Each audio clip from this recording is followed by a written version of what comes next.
দীর্ঘদিন ধরে পানীয় জলের চরম সংকটে ভুগতে থাকা বড়াবাজারের নামপাড়া এলাকার বাসিন্দারা শনিবার সন্ধ্যায় পথ অবরোধে সামিল হন। বহুবার প্রশাসনের দরবারে অভিযোগ জানিয়েও কোনো সমাধান না পাওয়ায় ক্ষোভে ফেটে পড়েন তারা। এর ফলে দীর্ঘক্ষণ যান চলাচল ব্যাহত হয়। অবরোধের খবর পেয়ে বড়াবাজার থানার পুলিশ ঘটনাস্থলে পৌঁছে অবরোধকারীদের সঙ্গে আলোচনা করে। প্রশাসনের তরফে দ্রুত ব্যবস্থা নেওয়ার আশ্বাস পাওয়ার পর অবরোধ তুলে নেন বাসিন্দারা। অন্যদিকে বড়াবাজার অঞ্চল তৃণমূল কংগ্রেস কমিটির সহসভাপতি আবু খান বলেন, নামপাড়ার পানীয় জলের সমস্যা দীর্ঘদিনের, বাধ্য হয়েই বাসিন্দারা অবরোধে নামেন।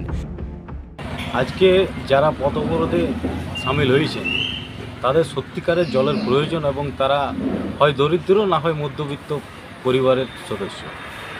তাদের হয়তো কারো বাড়িতে বোরিং নেই, পানীয় জলের ব্যবস্থা বিকল্প কোনো রাস্তা নেই, এই জলের ভরসাতেই তারা থাকে। সেই কারণেই তারা আজকে বাধ্য হয়েছে পথ অবরোধ করতে।